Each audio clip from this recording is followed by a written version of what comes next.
Did Jurgen Klopp's move to a 4-4-2 pay off? Manchester City won, Liverpool won, a tactical analysis. For cheap, good quality football jerseys, go over to www.jerseyfever.com where they have the new season's jerseys available from just $25. A link will be left in the description, and if you use the coupon code ATLANTISFOOTBALL, you'll get 5% off. Also, before the analysis begins, make sure you subscribe to the channel as I do have some interesting videos coming up in the next few weeks, and after this video, check out some of my other videos linked in the description below. So at the end of the game, in terms of XG, Manchester City just edged Liverpool with 1.58 compared to Klopp's side's 1.19, with both sides having their XG inflated by having penalties awarded, which means that in reality this was a very low scoring XG game from both sides, and even when we look at the XG timing graph, it does go some way to show this, with there being massive spikes when the penalties were awarded. So going into the game, Pep Guardiola lined up his side in a 4-3-3 with Maddison in goal, Walker at right back, Cancelo at left back, and a centre back pairing of Ruben Dias and Laporte. Rodri played as a deep single pivot with Gundogan and Kevin De Bruyne in front of him, Sterling played from the left and Ferran Torres played from the right,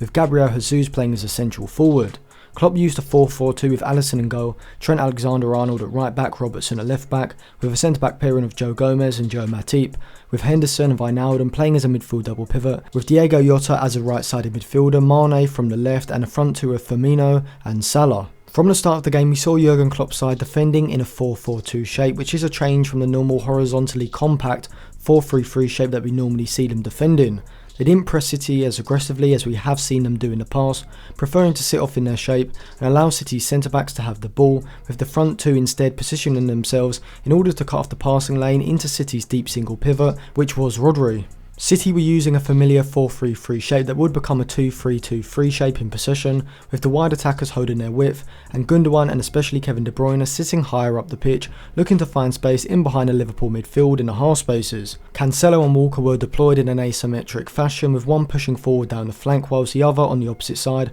retained a deeper position, creating a somewhat free at the back shape in possession and keeping the balance in the side. When City moved into the Liverpool half, we did see the Liverpool wide players track back a lot more than they would in the 4-3-3, as Jota especially was dropping deep to cut off the space that City had on the left flank. Out of possession, City defended in a 4-5-1, which like Liverpool wasn't applying an extremely high aggressive press, instead preferring to press in the final third but then drop back into a flat 5 in midfield. When Wijnaldum or Henderson would pick up the ball in deep areas in the midfield, we would see De Bruyne move out of the midfield line to close them down, creating a temporary 4-4-2 defensive shape. Liverpool in possession were using a different approach to City, whilst Guardiola's side were using a methodical possession-based style. Klopp's side were far more direct in their approach, and this style was aided by their change of system, with Liverpool now having a central front two. When there was a turnover in the middle of the park, they now had an option to feed the ball into Salah or Firmino, who were positioned high and central and could lead the counter. Mane and Jota would also push forward quickly when the ball was won back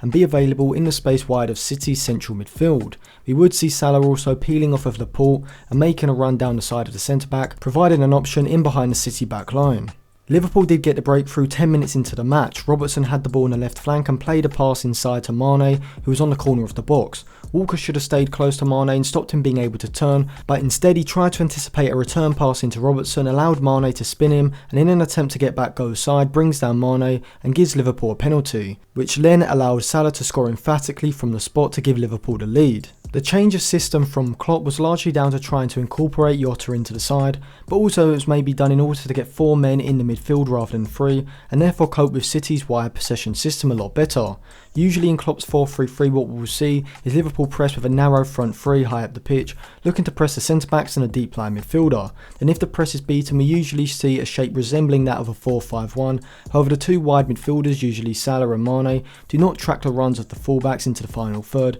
in order to retain higher positions in case of a turnover. In possession, we often see Liverpool's wide central midfielders drop into deep and wide positions to allow the fullbacks to advance up the pitch, and Salah and Mane will look to drop into the half spaces to then receive the ball.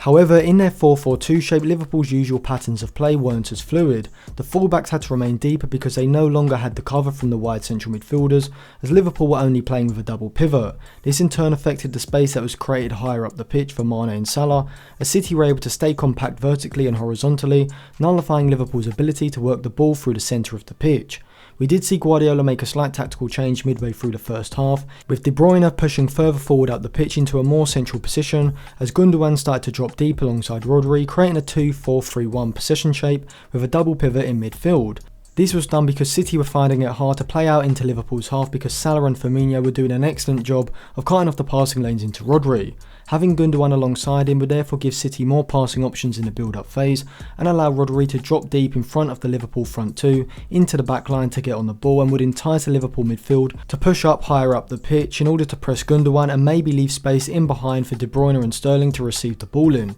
City did get the equaliser and in doing so exposed a fault in Liverpool's new defensive shape. We see here that Liverpool's midfield are quite high up the pitch, and when the pass goes into Rodri we see Henderson move out of the midfield line to pressurise him. The first problem is that Henderson's press should be a lot more aggressive and stop Rodri being able to turn on the ball, and Mane should then drop back as soon as this happens into the midfield line. The second problem is that when the ball is switched out to Walker, who's advanced high up the right flank, Wijnaldum, rather than holding his position centrally, races out to close down Walker as though he is playing as a wide central midfielder in a midfield three and has a player next to him to cover that space. Because he doesn't have an extra player on his inside, a massive space opens up and Walker's pass is able to find De Bruyne between the lines, and his pass is then able to find Jesus in the box. The third problem comes from Alexander-Arnold, who should just hold his position and force Jesus away from goal. Instead he tries to nick the ball, gets wrong footed and allows Jesus to spin him into a one-on-one situation and knocks the ball past Alisson into the net. I think this was a clear example of Liverpool not being as well versed in defending in the 4-4-2 shape as they are when playing in a 4-3-3 shape. City then opened up Liverpool again, so you hear the ball get switched out to the right side, and you can see how disjointed Liverpool's midfield is, with Henderson and Wijnaldum so far apart, playing as if Fabinho is in between them as a free. De Bruyne makes an underlapping run off the back of Wijnaldum and is able to receive the ball in the channel, and it's from here where De Bruyne puts in a cross which hits Gomez's arm and City are awarded a penalty. However, unlike Salah, De Bruyne squanders a chance, dragging the ball wide. Going into the second half, the same defensive issues for Liverpool in midfield remained, with them really missing an anchor man like Fabinho, as City were able to run through the middle of their system on a number of occasions. However, both sides still struggled to create much of substance, largely due to the other side sitting deep and compact in their shape and not letting space open up behind their midfields. We did see changes from both managers as City's shape moved even more to a 4-2-3-1, with Gundogan and Rodri playing very much as a double pivot with De Bruyne in front. Klopp continued with the same system but brought in Shaqiri, putting Jota up front with Salah. We did see Shaqiri moving into the half space a lot more than Jota did, and Alexander-Arnold was able to push forward a lot more down the right. City continued to press effectively, now moving to a more orthodox 4-4-2 pressing shape, with De Bruyne pushing forward alongside Jesus, and City were very effective at pressing Henderson and Wijnaldum as soon as a pass went into them, with Rodri or Gundogan stepping forward from the midfield line. This often forced Liverpool into long balls upfield, particularly from Joe Gomez, who played a number of long passes into the channels which were easily dealt with by the City back line. I felt that both sides were far too conservative with their systems and changes, which is why the game fizzled out, with both sides seemingly happier to take the draw than push for a win and risk a loss. Guardiola usually looks to change up the system a lot more radically, maybe inverting a fullback as he did against Arsenal, which I felt would have been useful in this game as it would have enabled City to drop into a back three in possession, giving them a wider base to distribute the ball around Liverpool's front two, and would have given them more options in central midfield, either side and in behind Wijnaldum and Henderson. For Klopp, the 4-4-2 definitely meant that Liverpool lost the effectiveness of their defensive shape, and we saw the value of having three men in central midfield from a defensive and an attacking point of view. Overall, I'd say that Guardiola had the better of this game tactically, but both sides could be considered underwhelming. So thank you for watching. If you enjoyed that video, remember to give it a like, subscribe to the channel for more videos like this, and check out some of my other videos which will be linked in the description below, and also go to the comment section to give your thoughts on the game and give me some suggestions for different videos I could make.